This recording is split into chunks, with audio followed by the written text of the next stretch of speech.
श्री सद्गुरु प्रसन्न विचार सागर रहस्य तरंग पहिला। श्री गणेशाय नमः, श्री कृष्णाय नमः, श्री गुरुभ्यो नमः। 10 उपनिषदे, दशोपनिषदे, भगवद्गीता, ब्रह्मसूत्रे यास वेदांत शास्त्राचे प्रस्थानत्रय म्हणतात। लाल करा। प्रस्थानत्रय म्हणजे काय? 10 उपनिषदे, भगवद्गीता आणि ब्रह्मसूत्र याला प्रस्थानत्रय म्हणतात।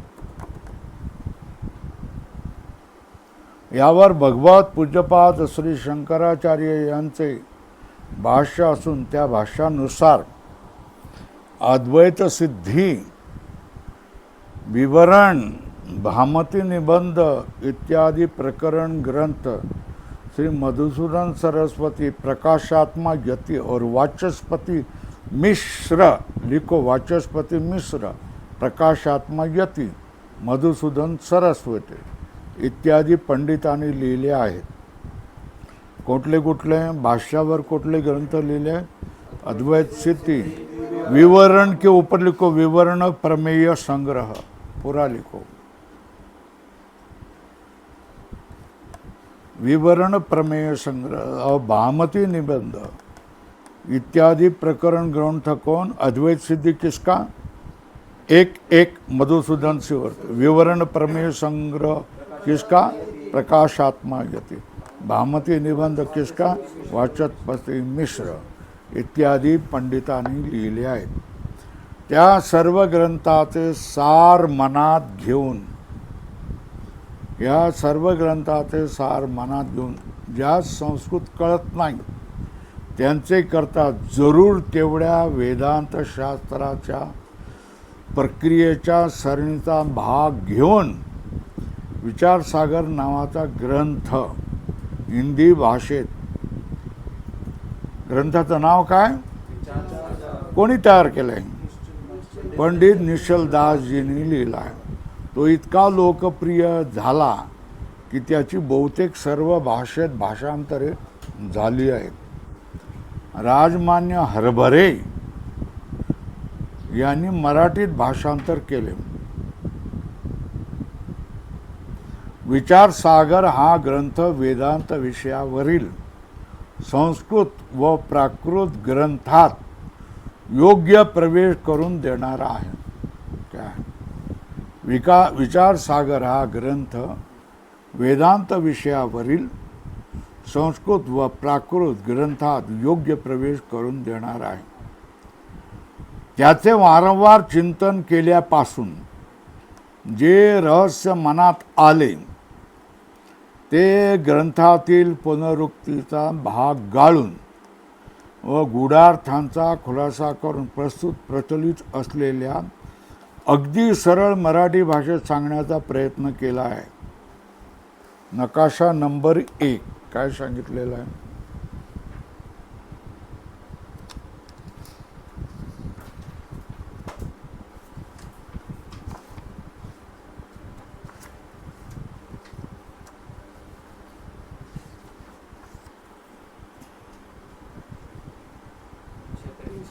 हा 363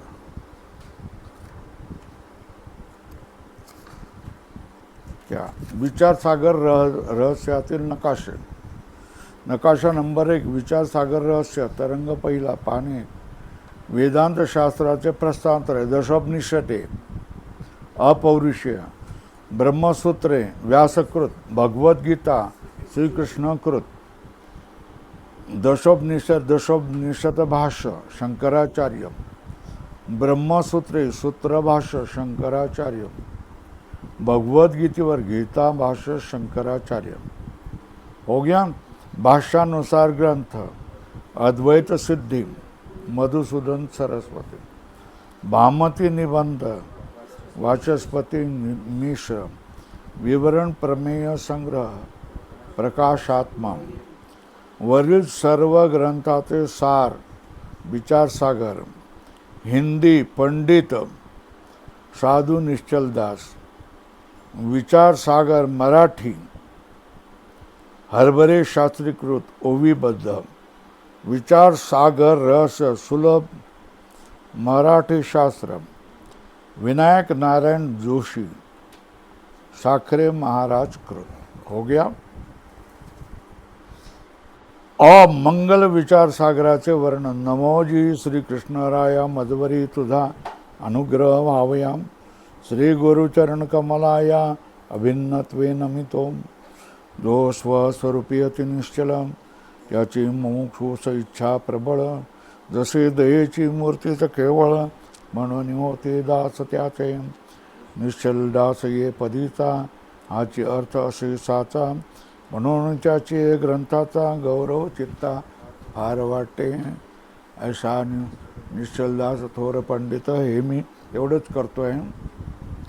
वस्तु निर्देश रूप मंगल जो आनंद सत्यप्रकाश विभू आणि आधार नामरूपात बुद्धी न जाणे आणि जाणेही त्यास तो अपार शुद्ध परमात्मा मीची असे माझे अपार समुद्र स्वरूप समुद्रावरती जणू तरंग ब्रह्मा विष्णू महेश गणपती सूर्यचंद्र वरुण यम मेरविती देवी कुबरीही तैसेचे जो सर्वज्ञ आणि दयाघन मनी हृदयी ज्याचे करती ध्यान त्याचे बुद्धिरूपादी कर्ण मिथ्याभान मजची माझी होत असे याच्या ज्ञाने भासे जगत जसा दोरीवरी सर्प दिसत परी दोई ठाई ना सर्प मीची असे पुण्यपुरुष सदैव निष्काम बोधप्राप्ती कारणे मदावाराम तो मीची आहे आत्मा आप्तकाम नमन कोणा करावे मैं शास्त्रात श्रेष्ठ शास्त्र तत्प्रमेय जलसार सिद्धांत ज्याता आहे तिविस्त असा विचार सागर कथितो आता ज्याशी पाहुणे आनंद हरिग्रंथ आहात सूत्रभाषा वार्तिक तथापि स्वभाषे प्रति स्वपत अज्ञाना झालं।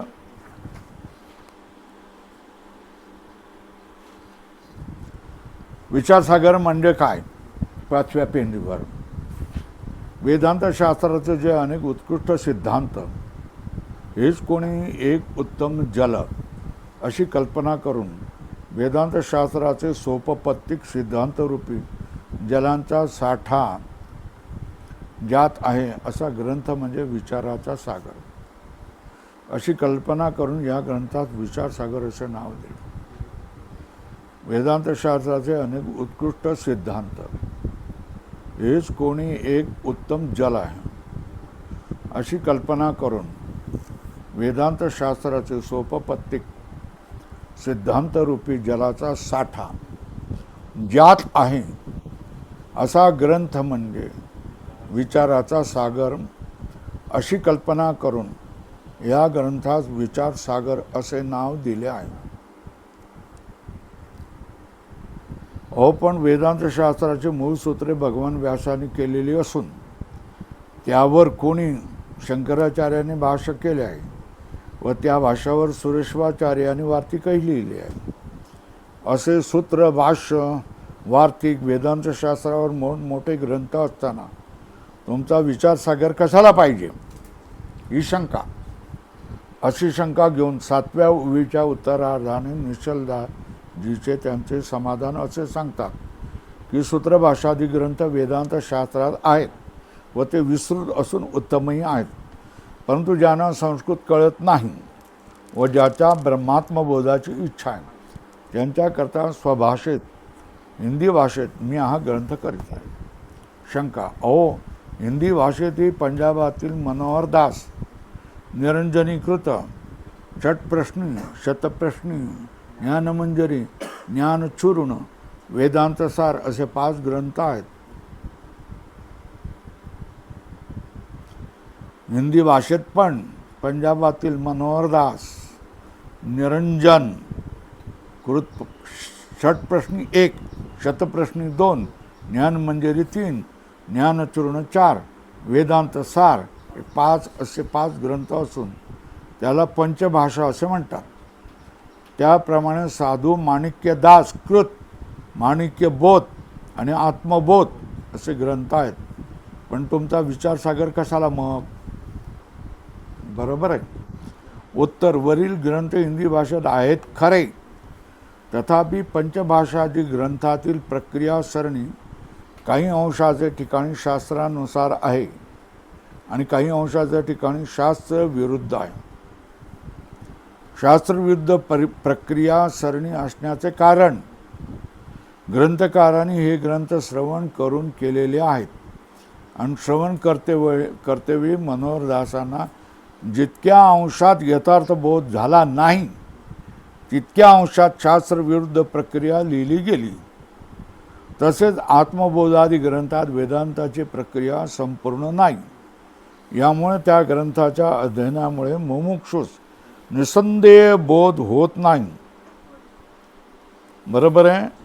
आणि आमच्या विचारसागरामध्ये वेदांतांची संपूर्ण प्रक्रिया शास्त्रानुसार असून कोणत्याही स्थानी विरुद्ध नाही आणि आत्मज्ञान उपयोगी पदार्थाचे विस्ताराने निरूपण केले आहे.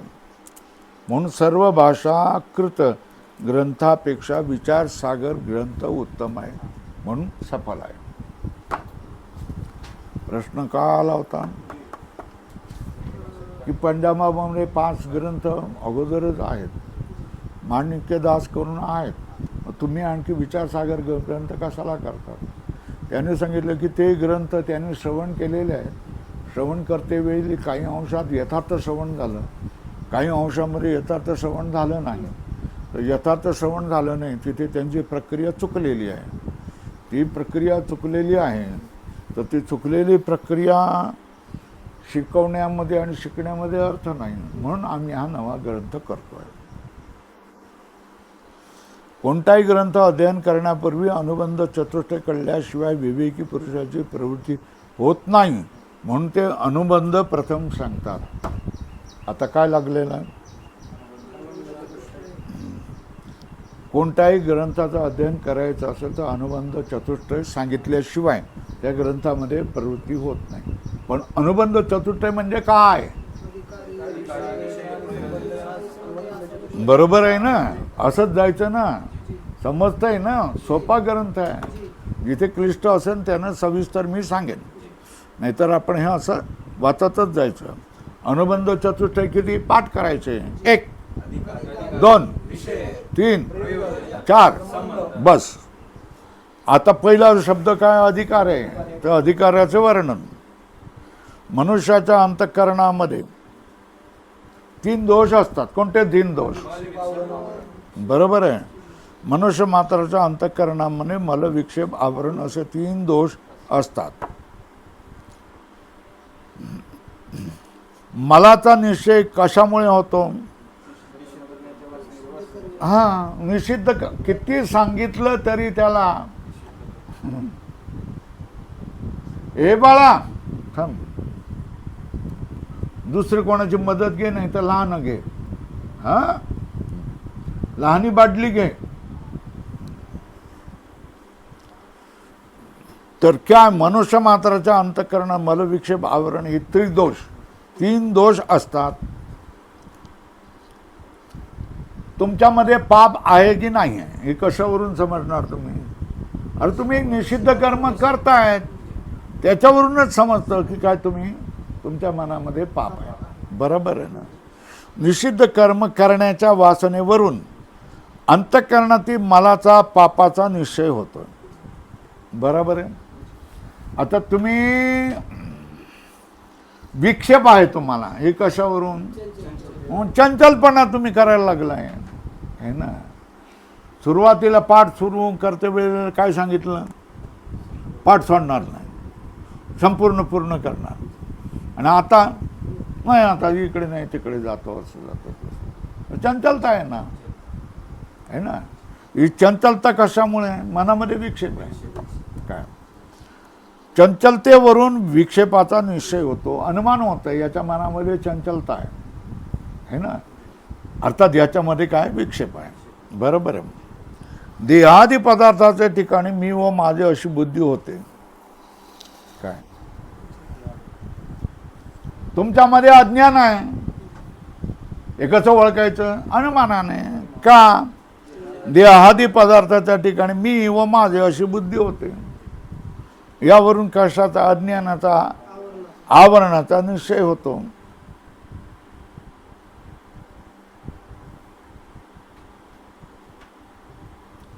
आता या तीन मल, विक्षेप आणि आवरण यांचं निराकरण कशाने होईल? हा, वेद वेद निष्काम कर्म, दोन उपासना आणि तीन ज्ञान. वेद वेद निष्काम कर्म से काय कुठलं होईल? मलता होईल. और उपासना करून काय होईल? हा, नंतर ज्ञान केल्याने काय होईल? आवरण समाप्ती होऊन जाईल. बरोबर आहे ना? समजलं की नाही? तीन कोण कोण? त्रिदोष कोणते? मल, विक्षेप, आवरण. बरोबर आहे ना? हे कोणामुळे होतात? हा, मल कशामुळे होतात? निषिद्ध कर्म, कर्मावरून तुमच्यामध्ये मल आहेत असं अनुमान होतं. विक्षेप असल्या काय? चंचलती तुमच्यामध्ये दिसते, त्याच्यामुळे तुमच्या मनामध्ये विक्षेप आहे हे दिसतं. ओ काय होत आहे? आवरण आहे. आधी पदार्थामध्ये काय होते? मी व माझी बुद्धी होते. देहादी पदार्थामध्ये मी आहे आणि हे माझे आहे, अशा तऱ्हेची बुद्धी होते. तर तुम्हाला काय होते? आवरण आहे. तो किती आले? मल, विक्षेप, आवरण. मल, विक्षेप, आवरण, सत्कर्म, उपासना आणि ज्ञान हे त्याचे उपाय. ज्या पुरुषाने या जन्मी किंवा पूर्वजन्मी निष्काम कर्म व उपासना करून मल व विक्षेप हे दोन दोष निवृत्त केले असून फक्त स्वरूपाचे, ब्रह्मात्म स्वरूपाचे आवरण ज्याच्या चित्तात आहे व आवरण निवृत्ती करता जो साधन चतुष्ट युक्त आहे तो वेदांत शास्त्राचा अधिकारी म्हणावा. कोणाला अधिकार म्हणायचं? ज्या पुरुषाने या जन्मी किंवा पूर्वजन्मी निष्काम कर्म केलेलं आहे, उपासना केलेलं आहे, अंमल आणि विक्षेप हे दोन दोष निवृत्त केलेले आहे, स्वरूपाचे आवरण ज्याच्या चित्तात आहे, फक्त काय? स्वरूपाचे आवरण ज्याच्या चित्तात आहे व आवरण निवृत्ती करता व साधन चतुष्टय युक्त आहे तो वेदांत शास्त्राचा अधिकारी. लाल करा, कंठ करून ठेवा. ज्याने पहिलं जन्मामध्ये काय केलेलं आहे? निष्काम कर्म आणि उपासना करून मल म्हटलं पाप दूर केले, चित्त शुद्ध केलेले आहे आणि उपासना करून काय? विक्षेप दूर केले, चित्त एकाग्र झालेलं आहे. बरोबर आहे? अशा माणसाला हे दोन दोष, मल आणि विक्षेप हे दोन दोष काय झालेले? दूर झालेले. मग आता राहिला कुठला आहे? आवरण निवृत्ती आहे ना. फक्त स्वरूपाचे, ब्रह्मात्म स्वरूपाचे आवरण चित्तात आहे. या आवरण निवृत्ती करता काय करायचं? साधन चतुष्ट युक्त आहे तो वेदांत शास्त्राचा अधिकारी आहे.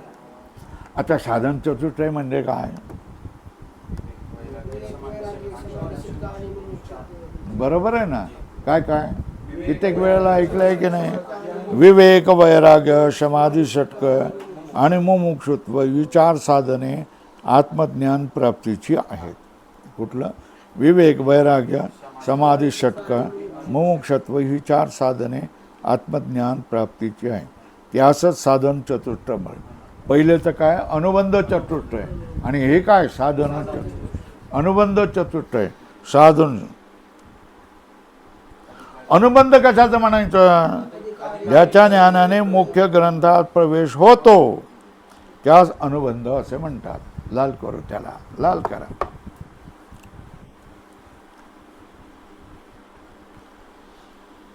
आता विवेकाचं लक्षण करतायत. विवेकाचं लक्षण काय? सत्संगतीने आत्मा विनाशी, क्रियारहित असून तद्व्यतिरिक्त सर्व विनाशी व चंचल आहे असा ज्याचा निश्चय आहे त्या निश्चयास विवेक म्हणतात. काय म्हणतात? सत्संगतीने आत्मा अविनाशी, क्रियारहित असून तद्व्यतिरिक्त सर्व विनाशी व चंचल आहे असा ज्याचा निश्चय आहे त्या निश्चयास विवेक म्हणतात. बरोबर आहे. सत्संगतीने आत्मा अविनाशी आहे, क्रियारहित आहे आणि त्याच्या व्यतिरिक्त सर्व विनाशी आहे ना. आपुला तो एक देव करून घ्यावा, तिने विना जीवा सुख नोहे, येरती माईके दुःखाची जनिते, नाही आदि अंते अवसाने.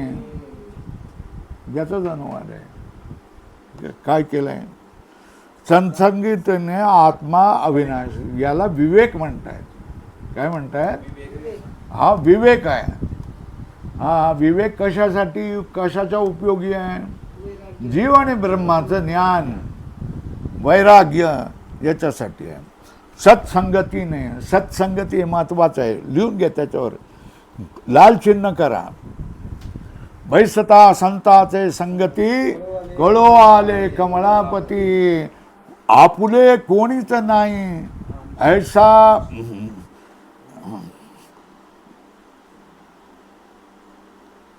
ऐसा निश्चय दृढ झाला. बरोबर आहे. संतांच्या संगतीमध्ये बसताना हे आता आपण काय करतो, इतकं आपण करतोय, बोलतोय, हे करतोय, तर जिथे तिथे लिहत ठेवायचा, याचा संग्रह करायचा, एक वही ठेवायची चांगली, एक रजिस्टर ठेवायचं चांगलं आणि त्याच्यामध्ये निवडून ठेवायचं. मध्ये मध्ये लक्ष करायचं, सगळ्यात लक्ष राहतं प्रमाण. आत्मा अविनाशी क्रियारहित असून तद्व्यतिरिक्त सर्व विनाशी आणि चंचल आहे. हे कशामुळे होत आहे? याचं कारण काय? असा बोध कसा का होतोय? सत्संगतीने. कशामुळे होतो? सत्संगतीने आत्मा अविनाशी क्रियारहित असून तद्व्यतिरिक्त सर्व विनाशी व चंचल आहे असा ज्याचा निश्चय आहे. आता बघा, ज्या वेळेला कोणी एखादा अभंग वगैरे तुम्ही घेता तर त्याची भूमिका, प्रस्तावना तुम्हाला बघा करावी लागते त्याच्यामध्ये, अभंगामध्ये प्रवेश करण्यासाठी. तर त्याच्यासाठी हे उपयोगी आहे की नाही? कधी तुम्हाला होईल विवेक? कधी होईल विवेक? त्यावेळेस वेळेला सत्संगतीने आत्मा सत्संगती होईल. संतांची संगती म्हणजे काय? संतांचे ग्रंथ, संतांचं प्रवचन, संतांचं कीर्तन, संतांचा सहवास, याच्यामुळे काय होतं आहे? आत्मा अविनाशी क्रियारहित आहे. एक तद्वर व्यतिरिक्त सर्व विनाशी चंचल आहे असा ज्याचा निश्चय आहे त्या निश्चयास काय म्हणतात? विवेक म्हणतात. कसा निश्चय आहे? संपूर्णपणे परमात्मा प्राप्तीसाठी तुम्ही प्रयत्न करणार असाल तर तुमचा निश्चय झाला पाहिजे. काय? आत्मा अविनाशी आहे, क्रियारहित असून उसके व्यतिरिक्त सगळं विनाशी आणि चंचल आहे. हा विवेक काय? वैराग्य, समाधी, षट संपत्ती, या सगळ्याचा काय? वैराग्यादी उत्तर साधनास मूळ आहे. विवेक नसेल ना तर उत्तर साधन होत नाही. सगळं लक्षात ठेवा. ठीक आहे ना? कीर्तनामध्ये या सगळ्या गोष्टी बोलायच्या असतात आपण, नाही ना? हा विवेक नसेल तर वैराग्य येऊच शकत नाही, समाधी षट संपत्ती येऊ शकत नाही. मुमुक्ष होतो, मला या जन्मामध्ये मुक्त व्हायचं आहे असं तो म्हणूच शकत नाही, आहे ना? साधने होत नाही. झालं का? वैराग्य लक्षण. वैराग्य काय? लोक तर काय कहते, पूर्वजन्मामध्ये काय खाल्लेलं नाही आहे, या जन्मामध्ये सुद्धा खाल्लेलं नाही, अशा तऱ्हेने बका बका बका बका काय खात असतात, आहे ना? ब्रह्मलोकापर्यंत अनुकूल मानलेल्या भोगाविषयी होणाऱ्या त्यागाच्या इच्छेच वैराग्य म्हणतात. या लोकातील आणि परलोकातील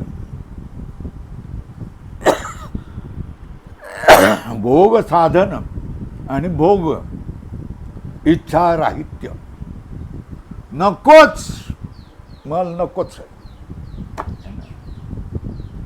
इथे किती आंबे येऊन पडत असतात, समजलं ना.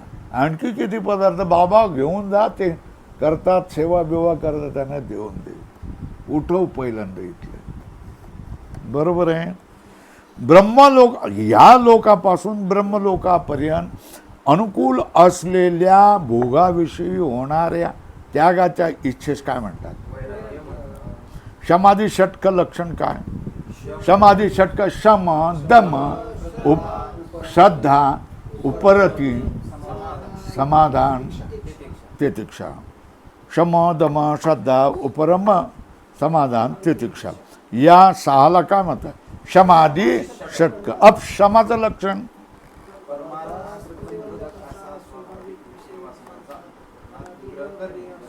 याला शम म्हणतात. अंतःकरणात काय होतं? वासनांचा निग्रह करणे. निग्रह म्हणजे दाबून टाकणे, येऊ न देणे. बरोबर आहे. कोणत्या विषयानं?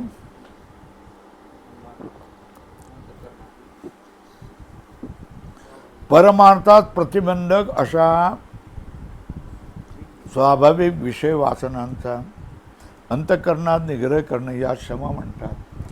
म्हणजे म्हणजे सकाळी भोंगा वाजला ना, भजनं झाली, अर्धा तास अगोदर उठवतं, नाही जरा झोपूया, वेळ आहे, उठून जावं.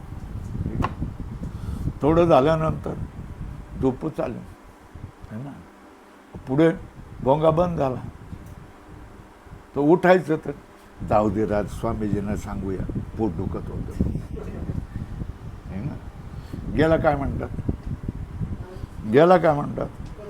हे प्रतिबंधक आहे. याच्यामध्ये काय करायचं, कसं वागायचं? मग ए चल, सकाळच्या वेळेला देवाचं करायचं आहे, देव मला खाऊ घालतोय, भोग देतोय, सगळं करतोय, सकाळच्या वेळेला उठून देवाचं स्तुती करायचं, नाही तर काय करायचं, मी देवाविषयी कृतज्ञ नाही, हे उठ उठ, आपल्या मनाला सांगायचं.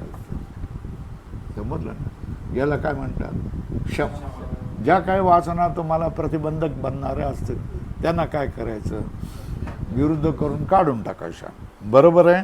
दम, चक्षुरादी हे अंतःकरणात क्या हो गया? शम म्हणजे अंतःकरणामधल्या वासनांची शांती. काय? अंतःकरणात दडपलेल्या वासनांची जी शांती, त्याला काय म्हणतात? शम आहे. आणि दम म्हटलं बाहेंद्रिय पदार्थात प्रतिबंधक अशा विषयापासून आवरणे. या प्रतिबंधक अशा परमार्थात प्रतिबंधक बाहेंद्रिय विषयास आवरणे, यास काय म्हणतात? दमा म्हणतात. बरोबर आहे. मोबाईल असतो, त्याच्यामध्ये चांगली कीर्तनं, भजनं ऐकली तर काय हरकत नाही, पण तुम्ही नको त्या गोष्टी पाहायला लागल्या तर, बरोबर आहे ना, तर तुमची चित्तवृत्ती गेली ना तिकडे, त्या बाजूला गेली ना, बिघडणार मग तुम्ही. बरोबर आहे. कीर्तनं, प्रवचनं असं ऐकलं तर काही हरकत नाही. शक्यतोवर काय शिकलेल्या विद्यार्थ्यांनी त्याला बाजूलाच ठेवायचं.